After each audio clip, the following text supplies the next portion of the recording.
spoon, good education, good friends. Yet, I don't see any passion in them. No desire, no dream. Just leading ordinary lives. So, what went wrong there?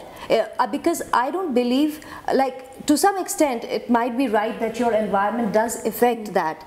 But nowadays, we also see a lot of young people coming up who are willing to break away from those social and family pressures. Yet, they don't do anything, or they're not doing anything that would leave a mark. Why is that? Once again, I would think it is basically because our society is very much driven by external things, you know, like the car issue, the status, because that is something that has been put in their minds by their parents as well. You know, when you are looking for a job, which is the most lucrative job for you to have, rather than what is your interest. So I think if we need to put that in their minds, that, you know, seek your interest. Like she seek said. in what pleases you, what gives you peace, rather than, you know, external means. Like she said, career counseling. Do you think that is important?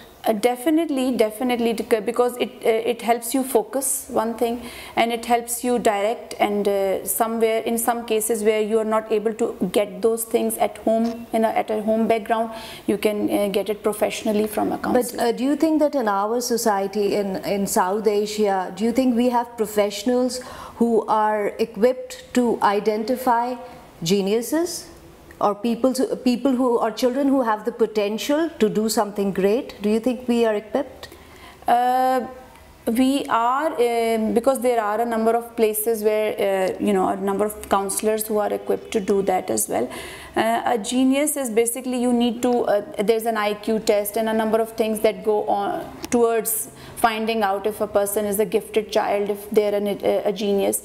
And they begin to manifest all these things within their academic life as well, because they're going much beyond their peers. So those are certain signs, there are certain signs through which you can sort of, you know, ascertain that whether a child is a gifted child or a genius. So tell me, if you knew what you wanted in life, would you be prepared to say not pay attention to the external factors or external approvals from your family, from your society, from your friends? Or would you be confused? Well, I think there is no question of being confused. I am confused. Because if I try to look into that spectrum, that what my parents want from me, so they want me to do a PhD, being a teacher or lecturer, having a good job, earning a six-figure salary, having each and everything within myself, a perfect family and all that. But for example, if I try to see myself and try to compare my servant, who can have her own life, who can think about it, that even if she's taking something unhygienic, doesn't matter, even if a gola ganda makes her feel happy, and from her I learned that happiness comes from inside. It does not belong to external stimuli. So if I try to say that yes, I'm confused, because what I wanted to be was, my dream was to become, for example, I want to be a pilot all the time. Even the way I drive the car is just like you wanted to fly. Yeah. And but the cultural values, the family values, and I try to agree with Bismah, what she says, that we have to go along with what other people want to see us. So I say that yes, I have dreams.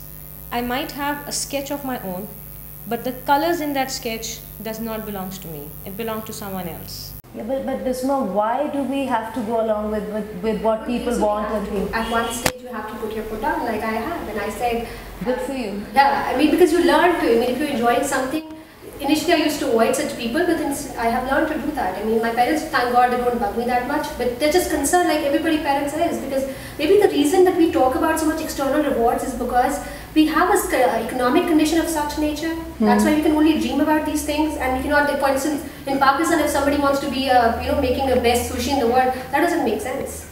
I mean, maybe a people best would say, chicken what tikka. a ridiculous dream you are having, okay? I mean, for instance, this movie reminded me of that cartoon movie, a picture, Ratatouille, where a rat wants to be a chef. Chef. So see, I mean, that look at the inspiration that you get. So we from external sources, if we are not getting such kind of an inspiration, then we are lost. And I think we are a lost nation to some extent. I think if we want to have a peaceful life, we have to forget about the dreams.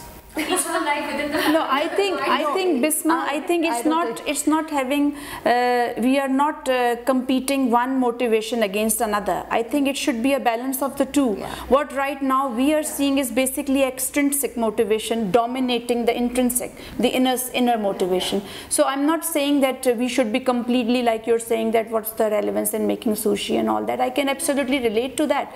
But what I would like you to see is that, you know, there should be an element of the two kind of motivations, that, you know, I'm not saying that you completely, you know, outrule the element of having a good car and all that.